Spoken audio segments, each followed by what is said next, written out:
Aqui no livro de Hebreus, no capítulo 12, versículo 16 e 17, a gente encontra essa seguinte passagem. Diz assim: E ninguém seja fornicário ou profano, como Esaú, que por um prato de lentilha vendeu o seu direito de primogenitura. Porque bem sabeis que, querendo ele ainda depois herdar a bênção, foi rejeitado, porque não achou lugar de arrependimento, ainda que com lágrimas o buscou. Eu li essa passagem aqui porque hoje de manhã eu estava meditando a respeito de arrependimento e remorso. E, sinceramente, eu não conheço nenhuma dor maior do que a dor da consciência. Eu, por exemplo, sou uma pessoa muito sensível. E se eu falar qualquer palavra que eu pensar, que eu imaginar que eu não deveria falar aquela determinada palavra, aquilo me atormenta muito mesmo. Então, eu tenho muito cuidado quando eu vou falar, muito cuidado com minhas palavras, porque eu sei que a Bíblia diz que quem muito abre a sua boca tem perturbação. E digo da minha parte, né, que eu não conheço outra dor maior do que a dor da consciência.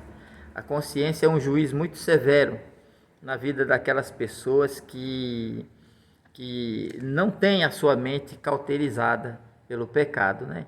Então, uma pessoa, mesmo que ela não seja uma pessoa crente, mesmo que ela não seja uma pessoa religiosa, mas se ela é uma pessoa direita, ela fizer qualquer coisa errada, que ela não puder se arrepender depois, ela vai sofrer muito, com uma dor terrível na consciência, que pode inclusive levar à morte, ao suicídio mesmo, como acontece com muitas pessoas.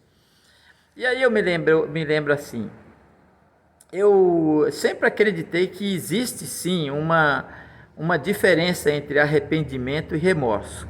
Alguns querem dizer que isso é sinônimo, mas se for um sinônimo, pelo menos os resultados na vida de quem tem esses dois sentimentos é diferente.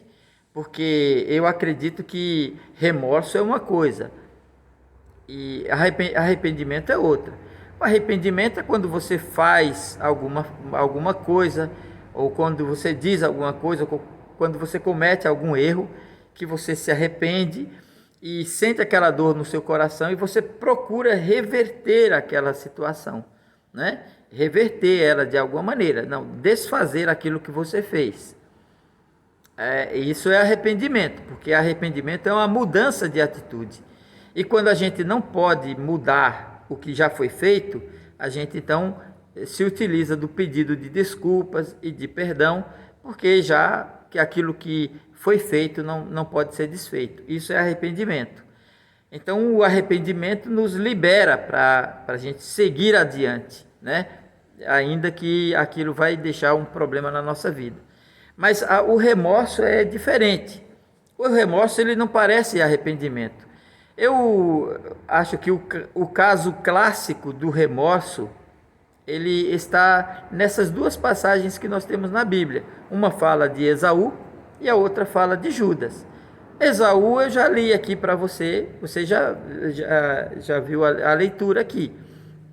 Esaú vendeu a primogenitura dele por um prato de lentilhas, e quando ele quis herdar a bênção, né, ele correu, ele chorou e não encontrou lugar de arrependimento. Quer dizer, ele não, quando diz que ele não encontrou lugar para arrependimento, ainda que com lágrimas o buscou, ele quer dizer o seguinte, que ele não conseguiu mudar a situação, porque Jacó já tinha, Isaac já tinha dado a bênção a Jacó e não podia mais voltar atrás.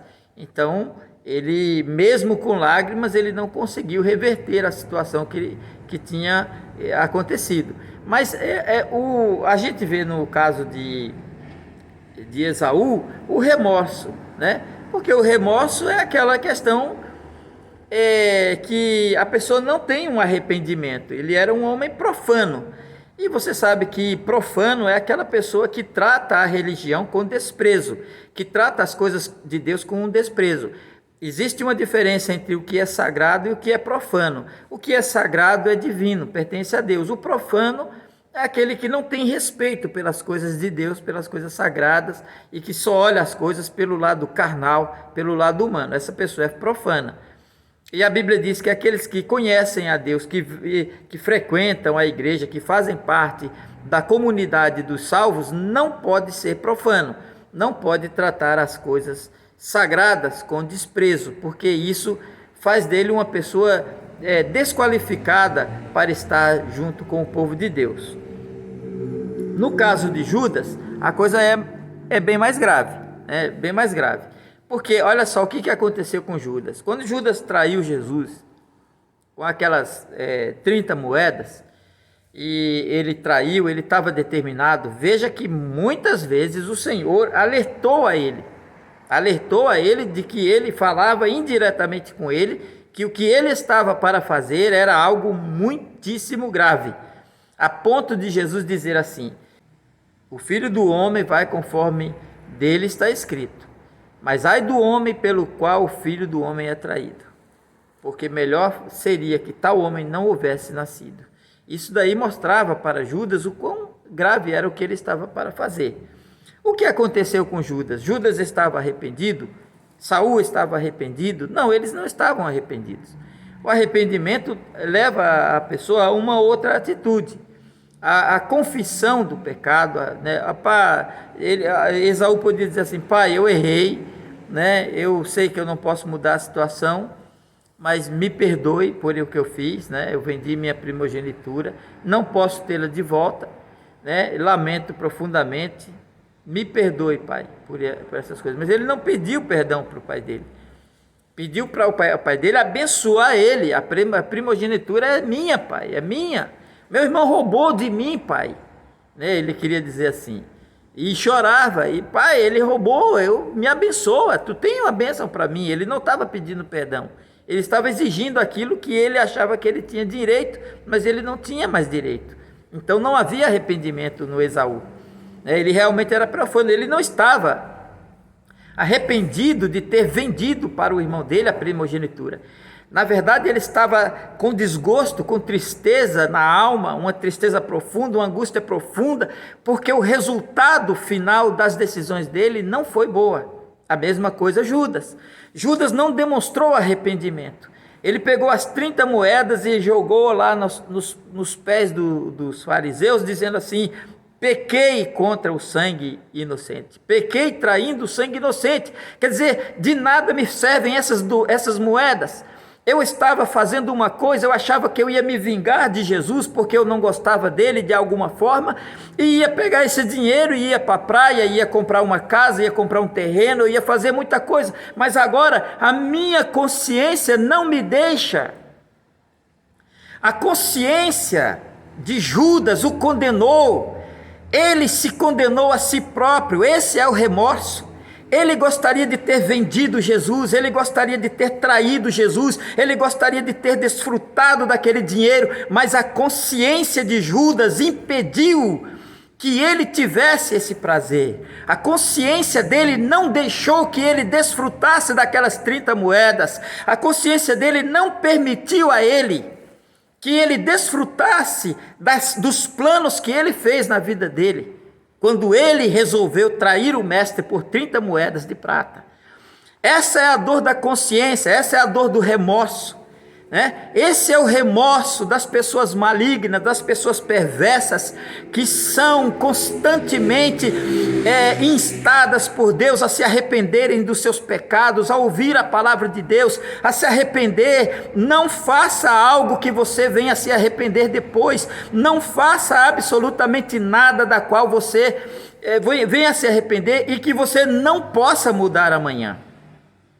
Sempre que estiver para tomar uma decisão errada, sempre que você estiver para fazer algo maligno que Satanás está insistindo, está incitando você a fazer, pense nas consequências desse erro, porque você pode não reverter essa situação. Isso vai se tornar um remorso que vai acabar com você. Quando a pessoa cai num remorso profundo e ela não se mata como Judas, ela não se enforca, ela não dá cabo à sua vida através de um suicídio, ela cai numa doença, numa depressão profunda, e ela vai morrer de tristeza e de angústia. Nunca mais o sol vai brilhar para esta pessoa. Ela vai viver numa depressão terrível até a morte. Esse é o remorso. Então, quando nós pregamos a palavra de Deus, insistimos com as pessoas para que elas se arrependam dos seus pecados, se convertam a Cristo, se entreguem a Jesus, deixem de ser profanas, de olhar para as coisas de Deus com desprezo, de olhar para a igreja com desprezo, de olhar para a pregação da palavra de Deus com desprezo, de olhar para os ministros do evangelho com desprezo, de olhar para os profetas de Deus, para os pregadores da palavra de Deus com desprezo, porque você pode acabar cometendo erros que você nunca na vida vai poder reverter. Você não vai poder desmanchar o erro, o mal que você fez, você não vai desmanchar. Então o que virá sobre você não é arrependimento, mas sim angústia, tristeza profunda e remorso, que vai te levar à morte e à desgraça, e você nunca mais verá o sol brilhar na sua vida, você nunca mais terá o prazer, a alegria e a felicidade de estar na presença de Deus. Essa é a verdade. O arrependimento, a gente tem que se arrepender até de um mal que a gente pensa em fazer contra uma pessoa. Mas esse desprezo que o povo, a maioria das pessoas tem pelas coisas de Deus, um dia poderão se arrepender, mas se arrepender tarde demais. Como Esaú, não vai poder mudar aquilo que já foi feito. O Senhor terá dado a sua sentença e você não vai adiantar chorar, nem clamar, nem pedir, nem correr atrás do prejuízo, porque o que foi feito está feito e não vai poder ser desmanchado nunca mais. Viva uma vida de alegria, de paz e de felicidade e de comunhão com Deus. Seja crente de verdade, converta-se de verdade, porque cedo ou tarde você pode cair da graça de Deus. Você pode cair da graça e não encontrar mais lugar para arrependimento. Quer dizer, ainda que você se arrependa, você não vai encontrar meio de reverter uma sentença que pode vir da boca de Deus para a tua condenação. Que Deus tenha misericórdia da tua vida. Pense nessa situação de arrependimento e remorso. Quando você estiver ouvindo a palavra de Deus, não endureça o seu coração, converta-se ao Senhor e Ele te dará a sua bênção e você será uma pessoa feliz. Que Deus te abençoe, te guarde e te livre deste terrível veneno, desta desgraça, dessa coisa mais terrível que existe, que é a dor da consciência, que vem pelo remorso ou pelo arrependimento tardio. Que Deus tenha misericórdia e te ajude, em nome de Jesus. Amém.